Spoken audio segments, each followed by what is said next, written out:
Hello, everybody, and welcome to Galactic Wisdom. So today we're going to talk about Las Vegas and the surrounding area of Las Vegas.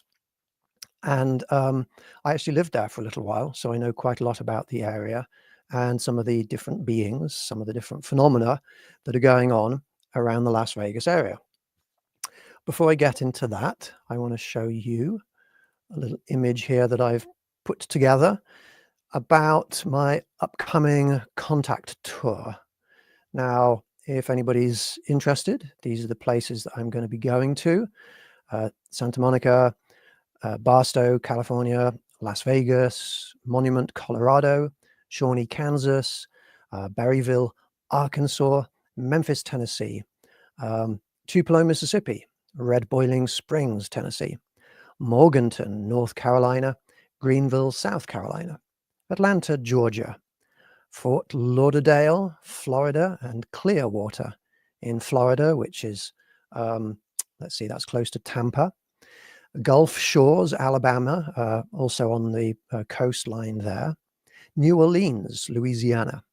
Houston, Texas, Austin, Texas. Marfa, Texas, where there's some Marfa lights, some unusual lights going on there. Roswell, New Mexico. Tucson and Phoenix and Sedona in Arizona, and Nelson Hills in Nevada. So I'm going to be touring around the country. That's going to be 24 events in 16 states and hosting contact events. And if any of you are in a situation where you're living close to any of those places and you'd like to come out and join me for any of those events, then just join my Patreon group, my Galactic Wisdom Patreon group. There's a free membership option there if you like, and all of the information, all of the details will be available there. Okay, but today the real focus of this show is Las Vegas and what's going on in Las Vegas. So I'm going to tell you a little bit about how I'm connected to Las Vegas and how I know all of this stuff.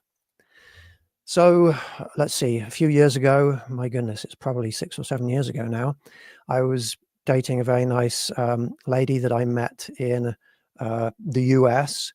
She was from South Korea, and we dated for a couple of years. And I went over there and stayed in South Korea for a while, and I visited her family, and she came over to my family in England, and I showed her around England. And things were going very well. I bought the engagement ring and gave it to her, and I moved to Las Vegas, where I had stuff in storage there, and the plan was that I was going to get a job anywhere in the US so that I could start earning some money again after all my travelings.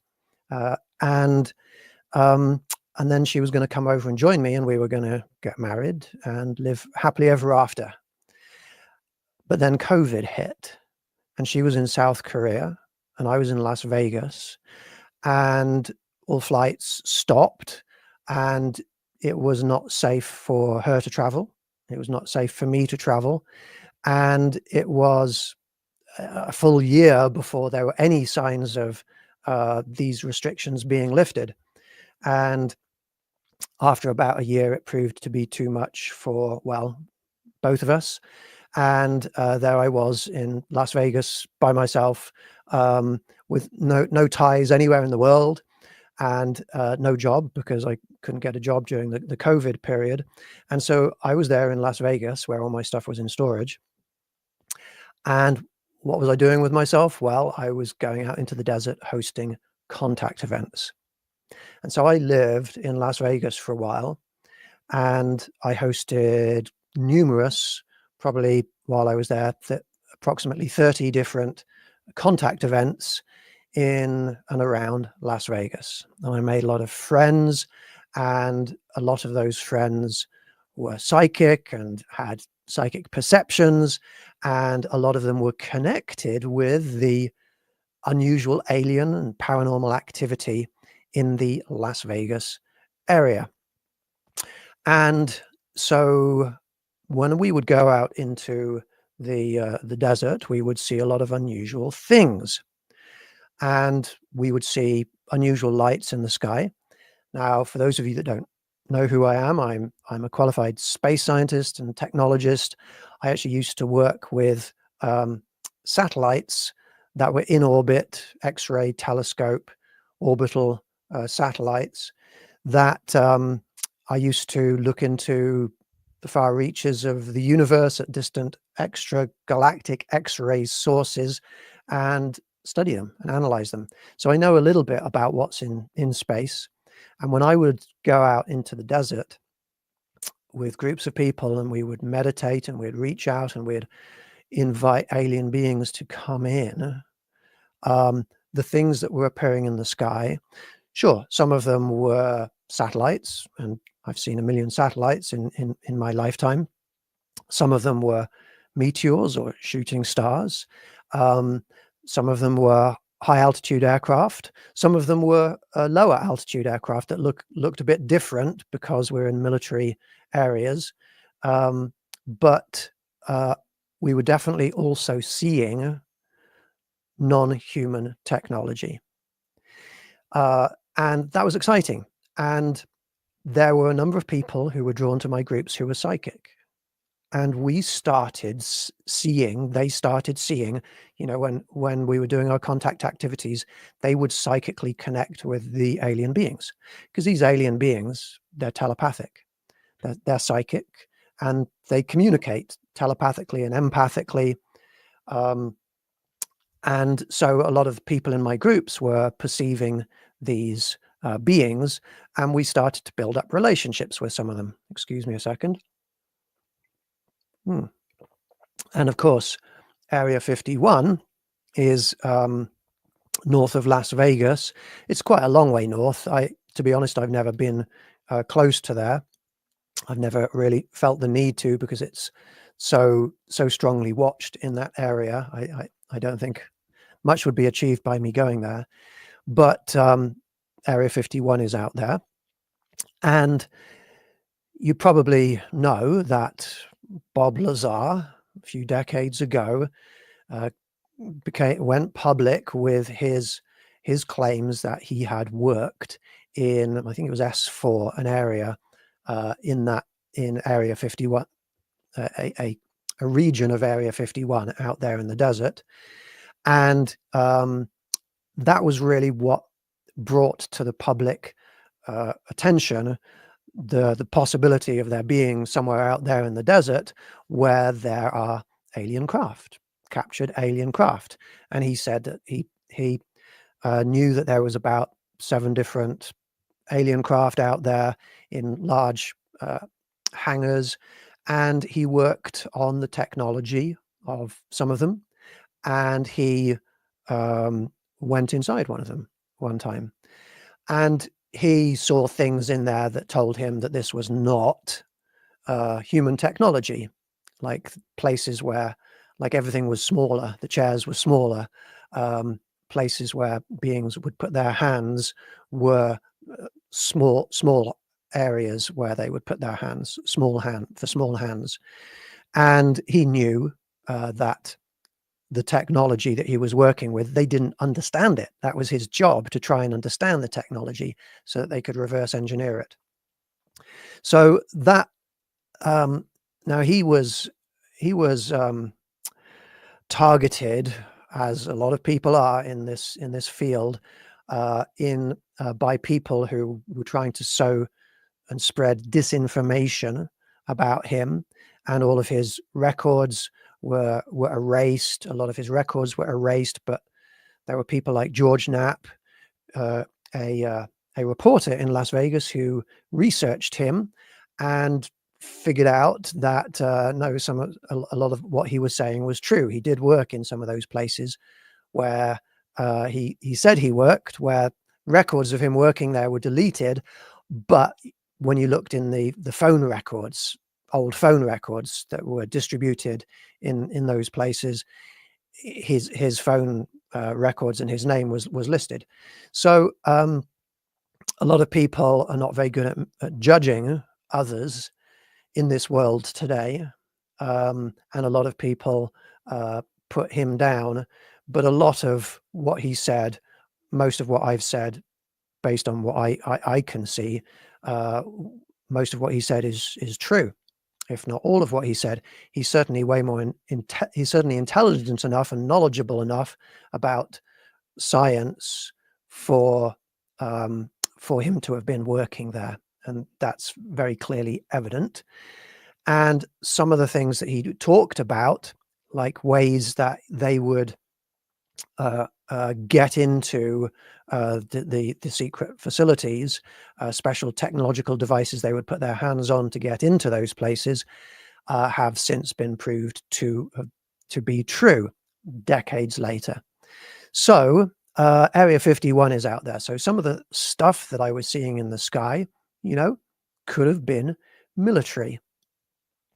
If we look into the sky and we are not meditating and we see something alien, we have to consider strongly the possibility that it is reverse engineered, human-controlled alien technology. But if you go out into the desert and you meditate and you specifically astrally project to try and specifically connect with alien beings, and then alien beings show up, beings that look alien show up in alien craft, then it's very unlikely that those craft and those beings are somehow human faked, because we can target our astral bodies to go to wherever we want to go, to connect with whoever we want to connect with. And when you do targeted astral projection and psychic communication with targeted beings, it's pretty certain that that's who you're connecting with. So anyway, I would go out there in the desert and I would see these craft and these lights, and we would feel the presence of beings around us. Strange things would go on with our technological devices.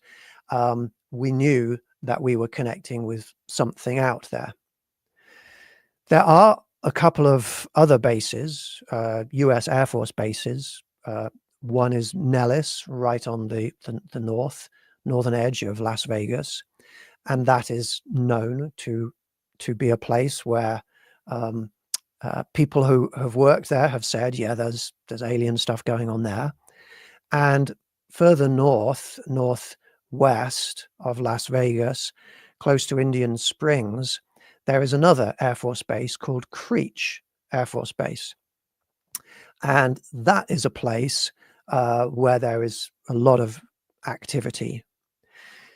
So I've never done anything illegal by going into these bases, or even, I've never stepped over the boundary line into military, onto military land. I've walked up to the warning signs that say, if you come any closer, you can be subject to being searched and shot and stuff like that. But I've never done anything illegal. But when you go into areas like that, sure, you can look up into the sky and you can see unusual craft going on. Sorry, I just got a big change in air pressure. I'm just going to start talking about tall whites, and they just arrived. They're here quite strongly, so if I'm wincing a little bit, that's changes in air pressure and my ears ringing and weird things like that going on. So I have a relationship with the tall whites, and I will explain why now. There was a documentary that came out. It's not my documentary, but it's a documentary called Walking with the Tall Whites. And let's see, I've got the wrong file up here. That came out in about 2019, and that's available on Amazon and other streaming services. And it's about a man called Charles James Hall, who in the 1960s was stationed at Nellis Air Force Base, and in the ranges of land outside of Creech Air Force Base. And now I don't think back then it was called Creech Air Force Base. Maybe it was just extended areas and ranges of Nellis Air Force Base. But he was stationed out there in the 60s. And while he was stationed out there in the 60s, people started talking about beings that lived there, tall, white, alien beings. And one of those beings, the leader of the aliens, they referred to as Range for Harry, because, well, his name was Harry. That was his sort of Earth name. And he was out there in one of these ranges, Range 4. And so these alien tall white beings were out there in Range 4, and Range 4 Harry was a being that was being talked about in those bases. And Charles Hall was out there, stationed at a weather station. And when he was out there, he started to see these tall white beings. It's a long story, and you can watch the documentary if you want to. And when it came out in around 2019, 2020, I started to watch that documentary. I found it interesting, but I didn't get very far with it because it's really only just sort of Charles talking with no corroborative evidence. And I didn't discount it. I thought it was well made, but there was nothing for me to sort of get my teeth into and say, yeah, this seems to be a possibility. But then one of the members in my group in Las Vegas, one of my friends, somebody who was going out doing contact events with me, she watched the documentary and sent me a message straight away. Hey, Rupert, I watched this documentary and I know what they're talking about. Because when she was a young child in her 70s, her father worked in Nellis and Creech Air Force bases, and he used to tell her and her sister stories about Range 4 Harry. So we have supporting evidence that at least Range 4 Harry was being talked about out there in the Air Force bases, which is pretty cool. And that made me sort of pay attention. And so I interviewed her, and she had stories about her father would take her and her sister and sometimes her friends out into the desert, into those ranges, and they would sit on the hood of their vehicles at night looking up into the sky and watching UFOs.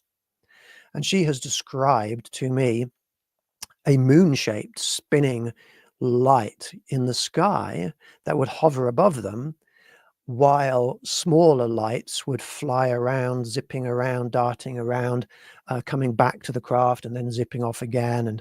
And she used to see those things going on in the desert out there when her Air Force father would take her out into the desert. And he used to tell her, whatever you do, never forget these stories of Range 4 Harry. And she never really understood why, but for some reason, he was really emphasizing that these stories are really important. And so, sorry, I'm starting to get like a visual aura in my eyes. I'm going to take some more drink here.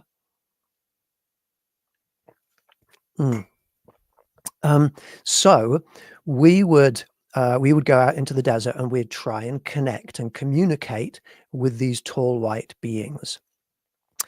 And while we were out there, specifically reaching out to tall white beings, sometimes we would see them coming into the sky above us, and we would see these amazing lights coming into the sky above us. I do apologize. I'm going to fill up with some water here and drink a lot of water, because I have the start of what might be a visual migraine. So if I drink water, that will help. Okay, excuse me if I'm gulping down a lot of water during this session. Anyway, a second person, a second woman, who was also in my group, she told me that she also lived in Creech and Nellis. She lived in Creech Air Force Base, where her father was also in the Air Force. And she actually lived on the base. They had a house on the base. and her backyard opened up into those ranges.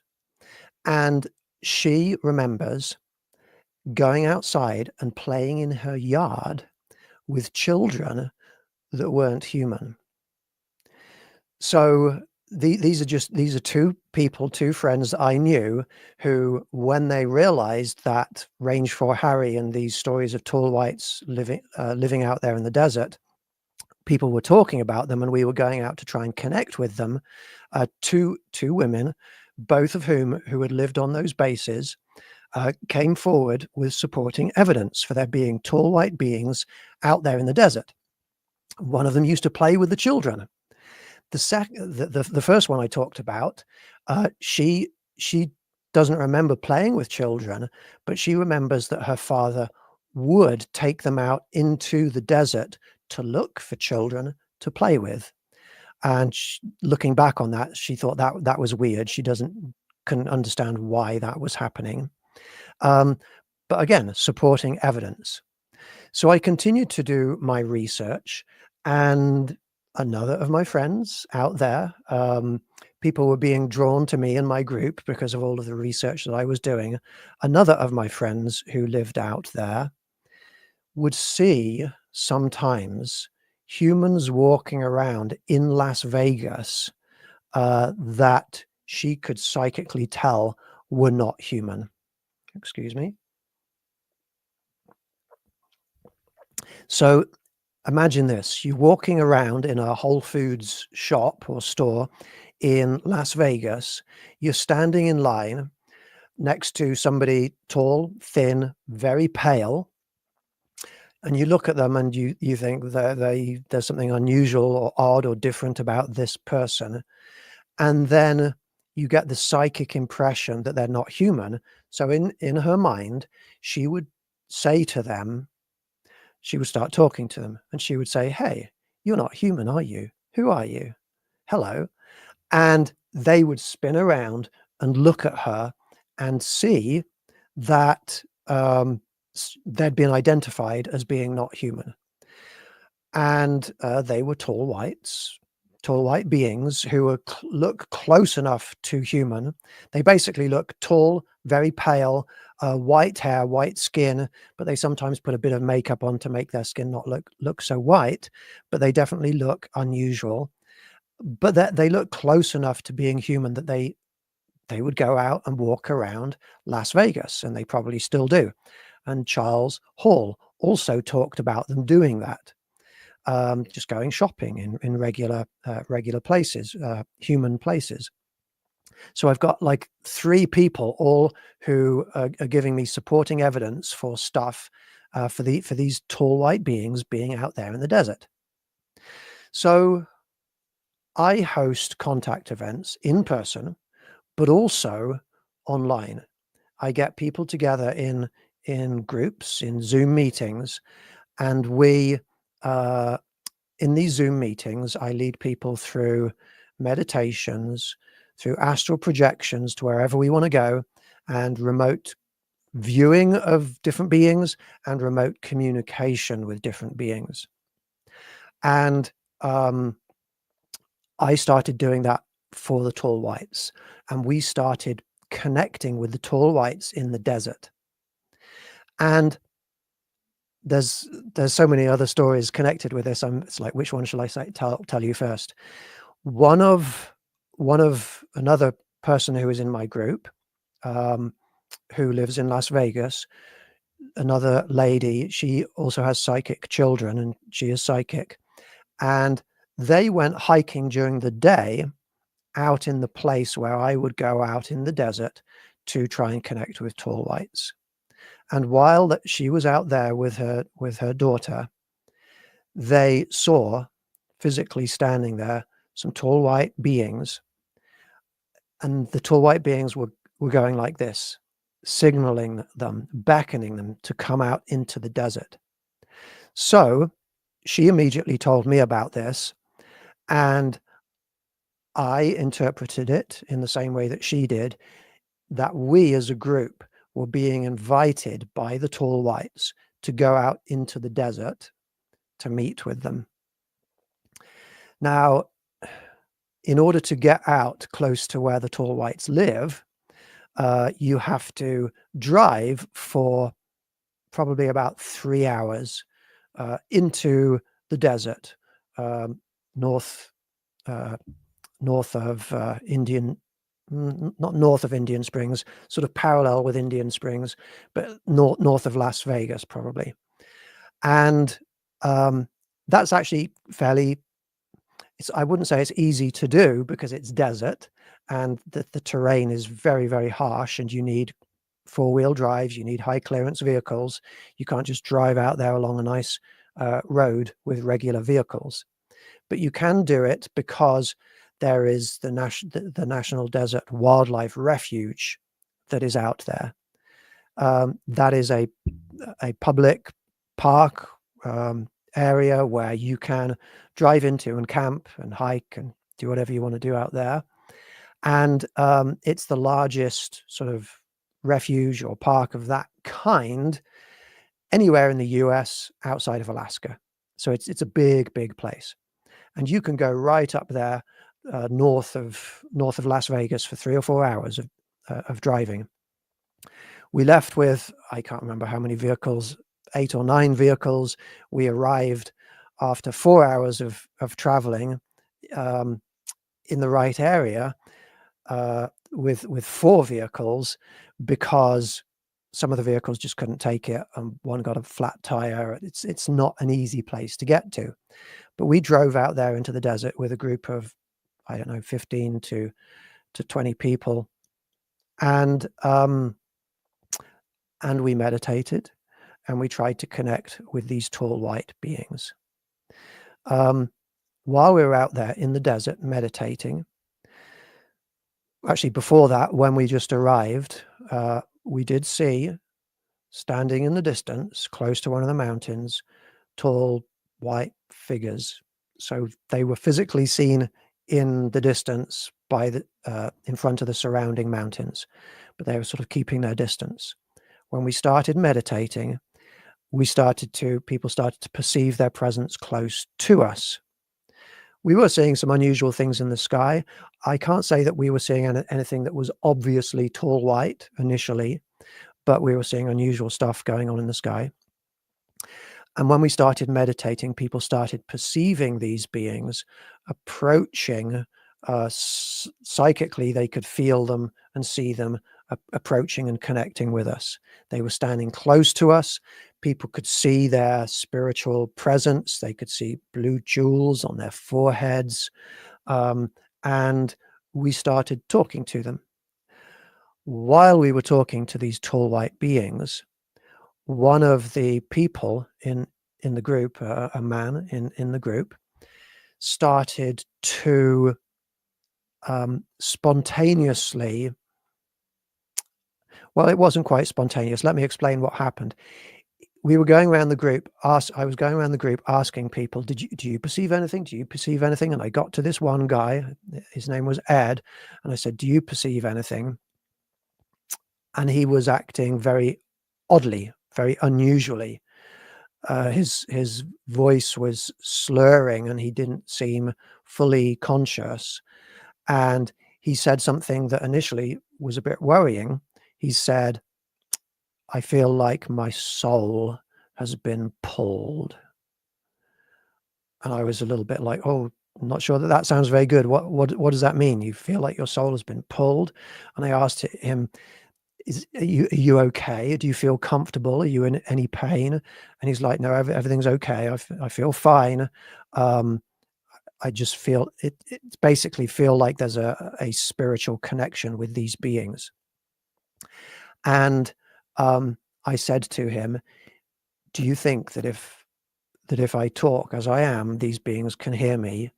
And he said, "Yes." And I said, "Do you think you can talk on their behalf? They can talk through you?" And he said, "Yes." And he started channeling one of these beings. That's where one of these beings basically came to him, put their consciousness over him quite strongly, so close that they could effectively take over his brain a little bit, take over his voice and talk through him. And he started to talk on behalf of a tall white being. And we asked the name of this being, and this being identified themselves as George. I'm going to let people know that maybe once every 2 years, I get a migraine, and I get it's a kind of migraine where your vision is like dancing around with electrical signals. And I don't think it's anything to do with aliens. I don't think it's anything paranormal. Maybe I didn't get enough sleep or drink enough or eat enough or something, but I've got one of those visual migraines right now. And so when I look at my screen, everything is like dancing around in an electric, static, colorful ways. And I'm going to carry on talking, but if I'm closing my eyes a bit, or if I'm looking like I'm not focused on you properly, I do apologize, because I have this now. Usually what happens is I will lie down, I will drink some water, and it will go in a matter of minutes. But I'm going to stick this podcast out. I'm going to get through it, which means it might get worse. I might get a headache, but then it will start to clear, and I will be fine afterwards. So I apologize if I'm a little distracted. But we were out there in the desert, and we're communicating with this being called George, and it's amazing. And George was looking into us, and somehow he knew who we were on the inside. There was like this psychic perception. He could see who we were. He knew who we were on a telepathic level. One of the ladies who was there was called Elizabeth, and he only was referring to her as Lizzie. And okay, I didn't think anything of it at the time, but afterwards she told me that she always used to be called Lizzie, and it's a name she hadn't used with us or with the group, and the fact that he was calling her Lizzie was really significant to her. It was like he knew something about her that she hadn't revealed. So that was very interesting. We had conversations with George. We asked where he lived, where they lived. They live in the mountains out there. Now, in the documentary Walking with the Tall Whites, Charles Hall explains why he thinks they were out there, those beings. He thinks those beings were out there because they had reached a deal with the Air Force. And the deal that they had reached with the Air Force was basically the Tall Whites will give to the Air Force or the industrial military complex, whoever it is that's in charge out there, they will give them tall white technology, alien technology. And in return for that, the Air Force will simply allow them to live there. Just be there, have a presence on Earth. That seems to be what the deal is. Now, that is a deal that it seems that different governmental organizations and military organizations around the planet have made in the past with these beings, that humans, we will leave the aliens alone if you give us some of your technology. And that technology has now given those people, over the course of about 70 years of doing this, great power on this planet. More power than a lot of people realize. Power to manipulate industries and governments and world events. Yeah, so that's why the tall whites are out there. When I got out there, when I looked down, the first thing that I saw on the ground, other than rocks and sand and desert and shrubs, was a large bullet casing. And I later found out that it's a bullet casing from a machine gun that was most likely fired from a helicopter.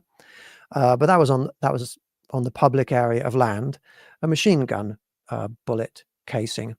And it really just highlighted to me that right out there in the middle of nowhere, where there's probably only a couple of people that go to that location every year out there. It's so remote.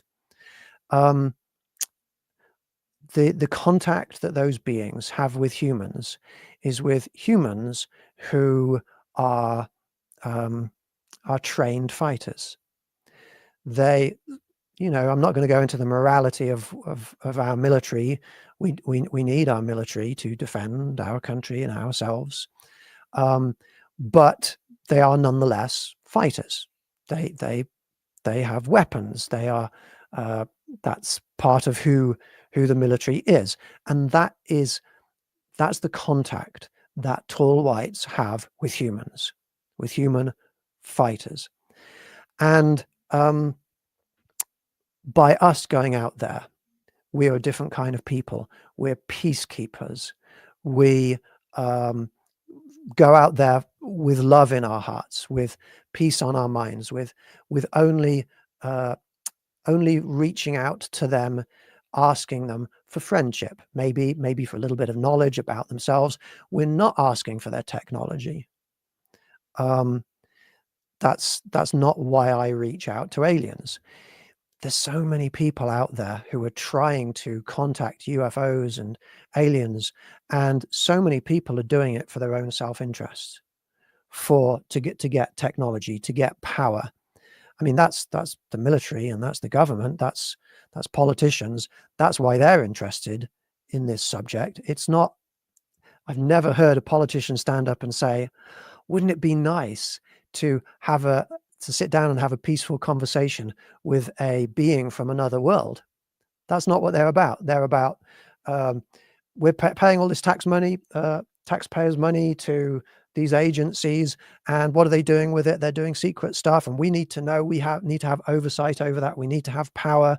The military, we need to have their technology so that we can so that we can be in a position of advantage in the world.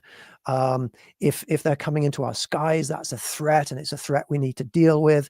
There's all these different agendas and reasons for people wanting disclosure, but so few of those reasons are based in love and peace and friendship.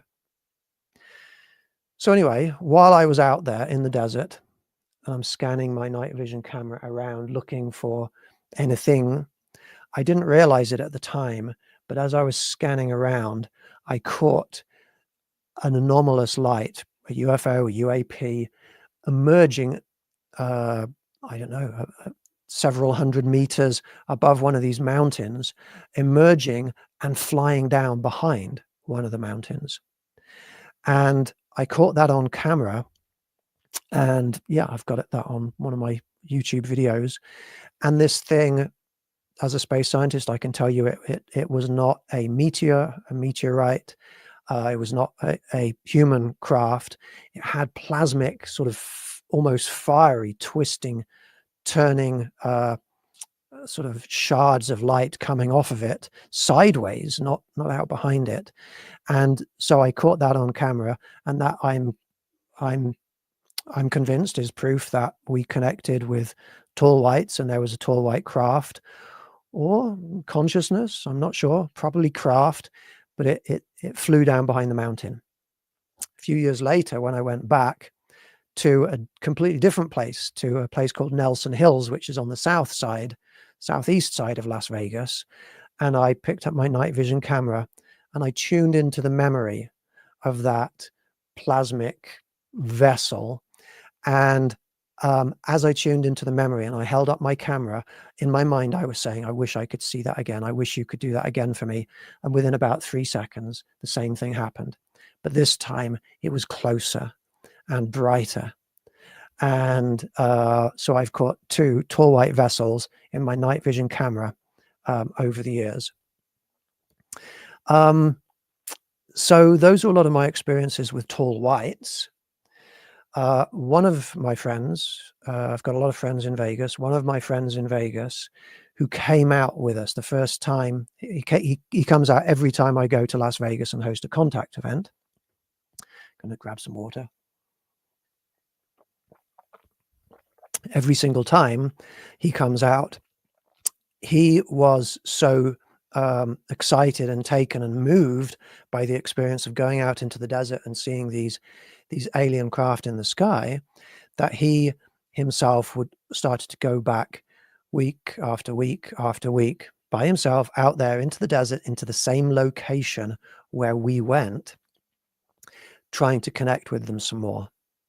And he's a very sweet, loving, caring guy who just wants everybody to be nice to each other, and he wants to end suffering on the planet for humans and for animals. He's got a really good heart, and I'm certain that the beings who are out there could feel that, because they started to appear in the sky, these same dancing lights that would fly around.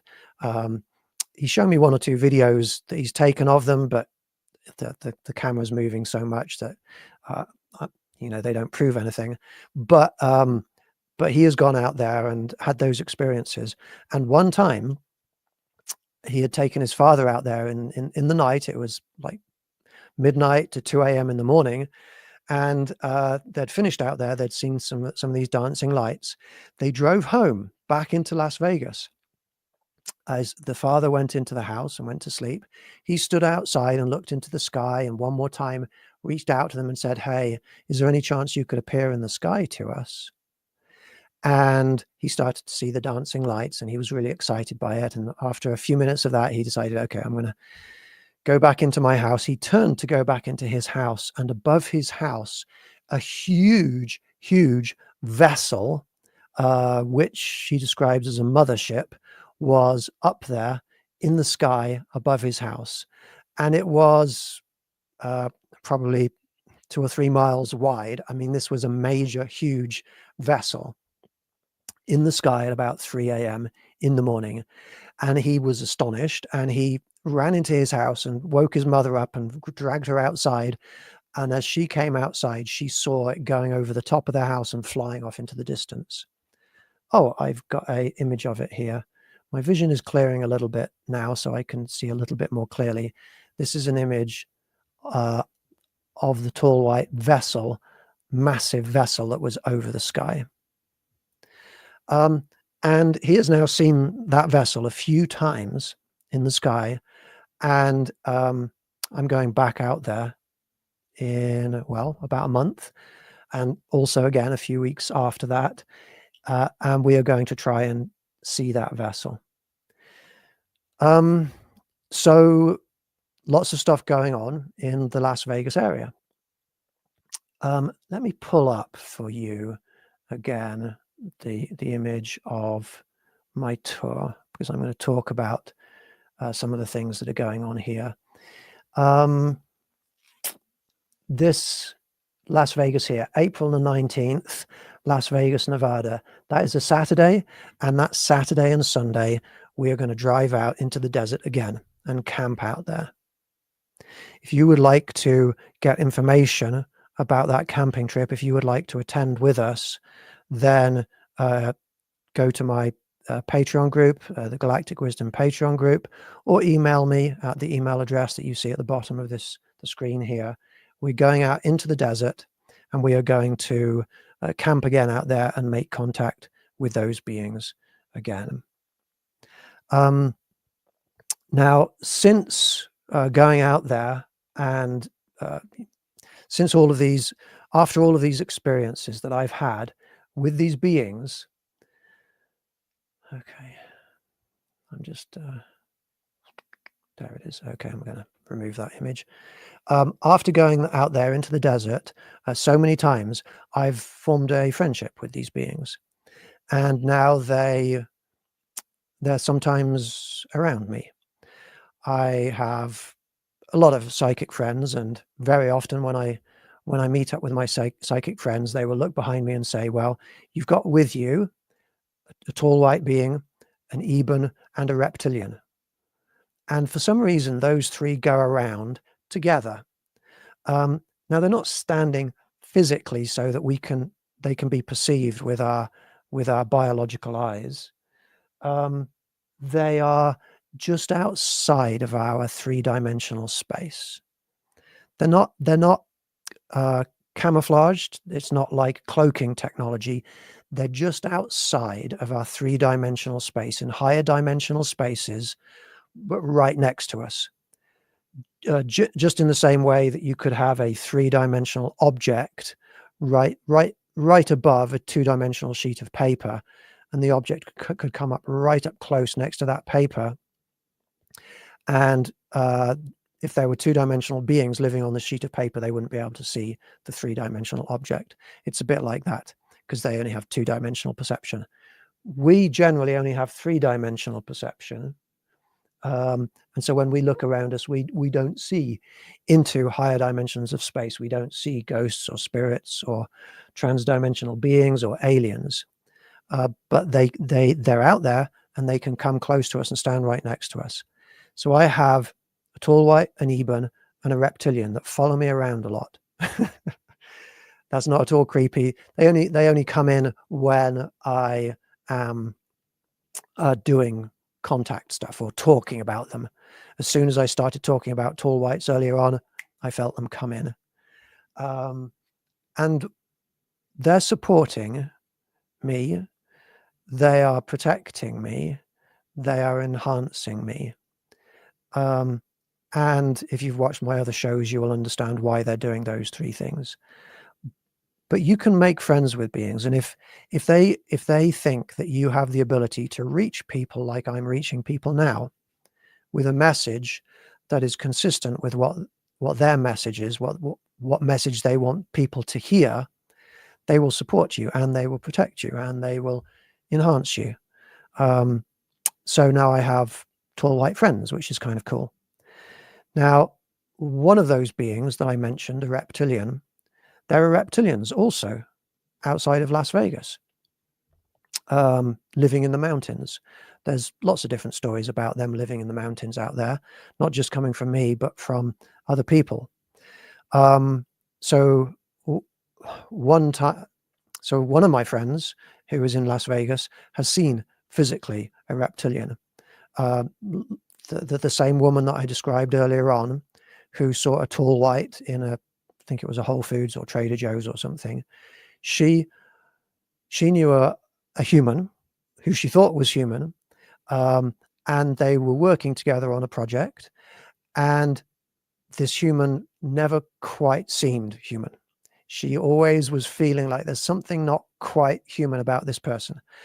And when the human was in her house one time, in her mind, she was saying to the human, to the person, "You're not human, are you? Who are you? What are you?" And the person looked at her. It was an old lady, looked at her, turned her head to the side. And as the head turned to the side, she seemed to morph or change her appearance into a reptilian. Imagine the head of a velociraptor sitting on top of a reptilian humanoid. That's what she saw.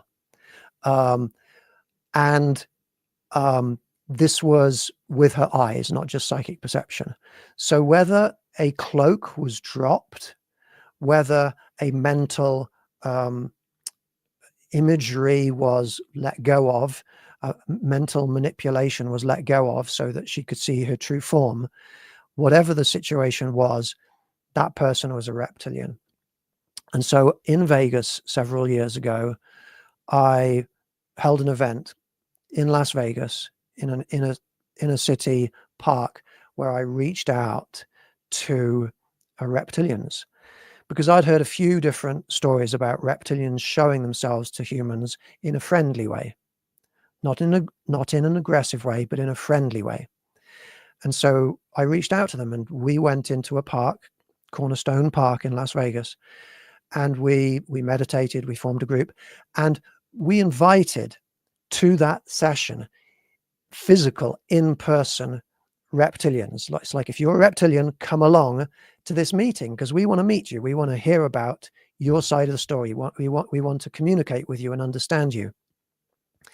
And at that meeting, there was a very unusual looking old lady, again, who didn't seem human to us. Nothing that we could prove, but I suspect we were in the presence of a reptilian. I suspect also we were in the presence of a grey a very small, very, very thin young lady who also didn't seem human. Can't prove it, but it was a very odd meeting, but nothing provable. But then a couple of weeks after that, when I was in Texas hosting an event, I felt beings arrive. I felt the physical presence. I felt them touch my forehead. And as that happened, people around me said, "Rupert, there's a reptilian touching your forehead." And I stopped and I talked to the reptilians and I said, we reached out to you in peace just a couple of weeks ago in friendship. We welcome you to this meeting and please feel free to communicate with us. And they responded back to us, yes, we know you did that. That's why we're here. We appreciate you doing that.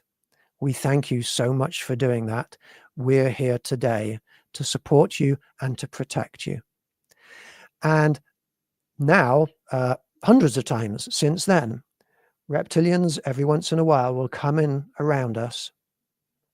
They will stand in the perimeter in a circle around us, facing outwards as protectors. It's probably mostly symbolic, but it's also partly to protect us from humans, because humans can be evil. And there are humans who are evil towards me and would take my life in an instant if they could. So I actually think that they would protect me from people like that if I was ever properly threatened. So those are some of my experiences. With Las Vegas and the surrounding area, we are coming to the end of this podcast. I want to apologize if I've been closing my eyes a lot and I've seemed slightly out of it, but I had a visual aura that came in. It came into the top of my vision and moved down, and it's moved away now, and I can see clearly again, but it's left me with a headache. If any of you would like to get involved with the things that I do, reaching out in peace to any of my alien friends, to any beings that are out there, then please do join my Galactic Wisdom Patreon group. You can join for free if you like, or if you want to support what I'm trying to do, you can join one of the tiers, or send me an email at rupertcontactguy@gmail.com, and I will happily respond to anything I can help you with. I would like to thank everybody so much for watching, for listening to what I have to say. I wish you all peace, love, and happiness. Goodbye for now.